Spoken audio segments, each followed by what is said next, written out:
दोस्तों, राइजिंग भारत पे मैं एडवोकेट राजीव लोचन फिर से आपका स्वागत करता हूं।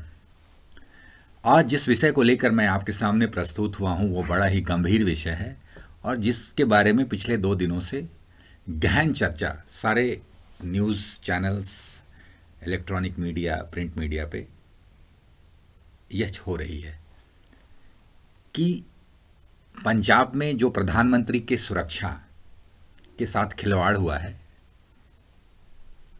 इसकी अकाउंटेबिलिटी कैसे तय होगी। और दूसरी बात कि आगे इस तरह की घटनाएं ना हो, उसके लिए क्या व्यापक कदम उठाने की जरूरत है। सबसे पहले जो घटना हुई उसको समझने की कोशिश करते हैं, उसकी क्रोनोलॉजी को समझते हैं। जिस तरह से मौसम, प्रधानमंत्री जी का जो फिरोजपुर में प्रधानमंत्री की रैली थी और रैली के लिए प्रधानमंत्री को वहां जाना था, प्रधानमंत्री को कई योजनाओं का भी उद्घाटन करना था। लेकिन जिस तरीके से मौसम खराब हो जाने के कारण प्रधानमंत्री को जो हवाई मार्ग से जाना था, उन्हें अपना रूट, क्योंकि ये हमेशा प्रधानमंत्री की जब भी विजिट होती है तो उनके ऑल्टरनेट प्लान्स भी होते हैं, इमरजेंसी प्लान्स भी होते हैं। Always 3 plan, plan A, plan B, plan C should be in place, और वो प्लान डिसाइड किया जाता है। लेकिन जिस तरीके से प्रधानमंत्री के काफिले को एक फ्लाईओवर पे रोका गया, यह विषय इस चर्चा के लिए नहीं है कि प्रदर्शनकारियों ने रोका। यह विषय भी इस बात की चर्चा का नहीं है कि इस तरह के प्रदर्शन दोबारा नहीं होंगे। ये विषय ये है कि जो भी लोग इसमें इन्वॉल्व हैं, जो भी अकाउंटेबल हैं, जो भी पार्टी हैं, उनकी क्या भूमिका थी, उस क्रोनोलॉजी को समझें। जब ये निर्णय लिया गया, नंबर 1, कि प्रधानमंत्री को ऑल्टरनेट रूट लेना है, हेलीकॉप्टर नहीं चल सकता है क्योंकि मौसम खराब है, इसलिए प्रधानमंत्री को सड़क के रास्ते से जाना है। तो सड़क के रास्ते से जाने के लिए जो क्लियरेंस देने की बात है, वो क्लियरेंस लेने की अकाउंटेबिलिटी किसकी थी? तो वो स्टेट के जो डीजीपी हैं, पंजाब के जो डीजीपी हैं, उनकी अकाउंटेबिलिटी थी। और डीजीपी वो जानते थे कि उस रूट पे जो है प्रदर्शनकारी हैं, उसके बावजूद भी उन्होंने जब ये सिग्नल दे दिया और उस सिग्नल को एसपीजी की टीम ने मान लिया, और मानते हुए जो है वो प्रधानमंत्री के काफिले के साथ आगे बढ़ गए। तो ये जो 2 अकाउंटेबिलिटी यहां से फिक्स होती है। अब सवाल, ये जो जांच का विषय है, इसके थोड़े से पीछे जाते हैं कि शुरू से प्रोटोकॉल को मिस किया गया। यस, प्रधानमंत्री इलेक्शन रैली में जा रहे थे, लेकिन जो प्रोटोकॉल होता है, प्रोटोकॉल में टेक्निकली नंबर 1 कि स्टेट का मुख्यमंत्री जो है वो प्रधानमंत्री को रिसीव करता है। लेकिन वहां पे स्टेट के चीफ मिनिस्टर नहीं थे, तो पहली मिस वहां पे हो गई प्रोटोकॉल में। दूसरा, स्टेट का डीजीपी, स्टेट के होम सेक्रेटरी, वो प्रधानमंत्री के साथ होते हैं, वो भी प्रधानमंत्री के साथ नहीं थे। तो तीसरा, home minister, he was also not with the prime minister. प्रधानमंत्री के काफिले को लीड करने के लिए कोई ना कोई एसपी लेवल का बंदा, जो एसओपी है एसपीजी की, वो भी वहां पे नहीं मौजूद थे। तो इस तरीके से अगर आप घटनाक्रम को देखते हैं तो इसका मतलब कोई भी स्टेट का डिसीजन मेकिंग ऑफिसर या अकाउंटेबल ऑफिसर या मिनिस्टर कंसर्न, कोई भी उस समय प्रधानमंत्री के साथ नहीं था। इसका मतलब ये कहीं ना कहीं एक डीप कॉन्स्पिरेसी की तरफ इशारा करता है, क्योंकि ये कोइंसिडेंस नहीं हो सकता है। कल को मुख्यमंत्री मिस्टर चन्नी आकर अगर टीवी में कहें कि भाई मैं तो I was have some symptom of corona, या मुझे कोविड के कुछ सिम्टम आ रहे थे, इसलिए मैं मिलने नहीं गया। तो भाई डीजीपी क्या कर रहे थे? डीजीपी क्यों नहीं गए? डीजीपी नहीं वहाँ पे जो लीड करने के लिए काफिले को, एसएसपी वहाँ पे क्यों नहीं था? वहाँ के कंसर्न डीएम क्यों नहीं थे? इनफैक्ट अगर एसओपी ऑफ द एसपीजी को देखा जाए, एसपीजी ने जो करीब एक हफ्ते पहले ही पूरी प्रोग्राम के बारे में डिटेल और वो सारे पॉइंट्स, देयर इज़ अराउंड, कहते हैं कि 28 से 32 पेज के डॉक्यूमेंट्स ऑलरेडी प्रोवाइड कर दिए जाते हैं, स्टैंडर्ड प्रोसीजर्स प्रोवाइड कर दिए जाते हैं, सारे इंस्ट्रक्शंस दे दिए जाते हैं और जिनको फॉलो करना होता है। लेकिन ऐसे कई बिंदु हैं, 10 से ज़्यादा ऐसे बिंदु हैं, ये कोई सिंपल लैप्स नहीं है, ऐसे कई बिंदु हैं जिन पे लैप्स हुआ। और जिस तरीके से ये आला अधिकारियों का वहाँ पे ना होना, उस काफिले के साथ नहीं होना, ये एक बड़ी साजिश की तरफ इशारा करता है, क्योंकि ये कोइंसिडेंस नहीं है, ये एक एक प्लान्ड कॉन्स्पिरेसी है। मकसद क्या रहा वो, is it a political, is it a sabotage, या सिक्योरिटी थ्रेड्स, या एनीथिंग एल्स, ये जांच का विषय है जो आने वाले समय में क्लियर होगा। लेकिन 20 मिनट तक किसी विश्व के सबसे बड़े प्रजातंत्र के प्रधानमंत्री को अकारण एक ऐसी स्थिति में रुके रहना जहां पे उनके जो सिक्योरिटी जो रिंग्स हैं उसका टूट जाना, ये एक बहुत ही खतरनाक स्थिति है और बहुत ही शर्मनाक स्थिति है। आने वाले समय में इसकी अकाउंटेबिलिटी का तय होना बहुत ज़रूरी है, क्योंकि प्रधानमंत्री कोई व्यक्ति विशेष नहीं रहेगा, प्रधानमंत्री एक इंस्टीट्यूशन है। अब मैं एक दूसरे पहलू पे आता हूं जिसके बारे में चर्चा नहीं की गई, और इस बारे में चर्चा करना बहुत ज़रूरी है, क्योंकि ये ही भविष्य में इस तरह की गलती और इस तरह की घटनाएं दोबारा ना हो उसका निर्धारण करेगी।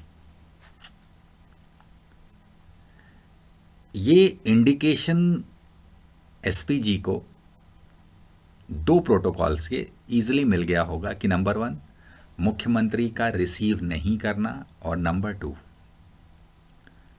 डीजीपी का प्रधानमंत्री के काफिले या होम सेक्रेटरी या स्टेट के किसी भी सीनियर ऑफिशियल का नहीं होना। ये खतरे की घंटी है। और कई बार ऐसा देखा गया है कि राजनीतिक विरोध में ऑपोजिशन लीडर्स, और ऐसे पहले भी कई दूसरे स्टेटों में इस तरह की घटनाक्रम हुए हैं कि वो राजनीतिक विरोध में इतना इग्नोरेंट हो जाते हैं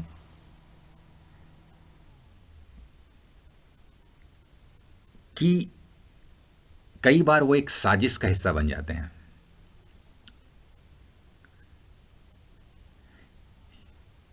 या कोई ना कोई जो असामाजिक तत्व है वो उनका इस्तेमाल कर लेता है। दोनों पहलू हैं, या वो मौके का फायदा उठा लेता है।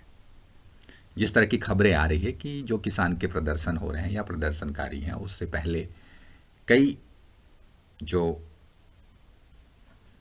टेररिस्ट ऑर्गेनाइजेशंस हैं वो किसानों के भेस में या किसानों को इन्फ्लुएंस करने की कोशिश कर रहे हैं, और उनकी कोशिश थी कि किसी तरह से जो है कोई भी अप्रिय घटना हो जाए, कोई एक ऐसा ट्रिगर पॉइंट मिले जिससे देश की शांति खराब हो सकता है। तो ऐसी स्थिति में सबसे पहली बात ये समझने की ज़रूरत है कि प्रधानमंत्री देश के लिए बहुत उपयोगी हैं, और यह मेरा विनम्र निवेदन है मोदी जी से भी कि स्पेशली ऐसे स्टेट जहाँ पे ऑपोजिशन पार्टियाँ हैं, वहाँ पे सुरक्षा के कारणों को लेकर हम स्टेट डिपार्टमेंट पे पूर्ण विश्वास नहीं कर सकते।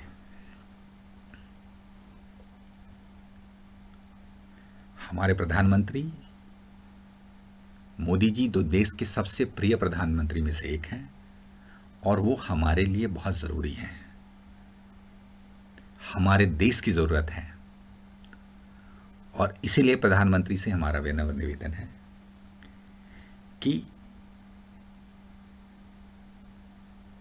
जो एसपीजी की टीम है उनको सहयोग तो वो ले सकते हैं, ठीक है, स्टेट गवर्नमेंट से आपको सपोर्ट लेना है सिक्योरिटी अरेंजमेंट्स के लिए, लेकिन उस पे आंख बंद करके भरोसा नहीं किया जा सकता है। जिस तरीके से प्रधानमंत्री की, जिस तरह से देश की सेंट्रल एजेंसियां हैं, चाहे वो आईबी की टीम है या दूसरी एजेंसियां हैं, उनकी रिपोर्ट भी समय के अनुसार लेना बहुत ज़रूरी है। जब तक उनके क्लियरेंस नहीं आ सकते हैं, उस क्लियरेंस को वेरीफाई नहीं कर लिया जाए, तब तक इस तरह की सिचुएशन या इस तरह के निर्णय लेने से पहले सोचना चाहिए। क्योंकि जिस तरह से कुछ पॉलिटिकल पार्टी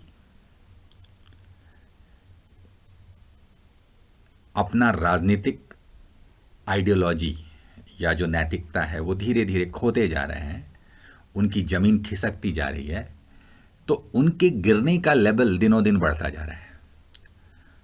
और ऐसे में वो कौन सी हरकत कर जाएं, कौन सा मिस्चीवियस एक्टिविटी कर लें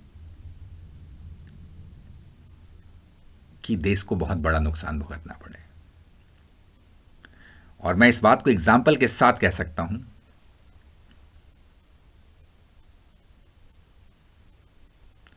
कि कभी भी सिक्योरिटी के मामले में थोड़ी सी भी कैजुअल हो जाना या ओवर कॉन्फिडेंट हो जाना,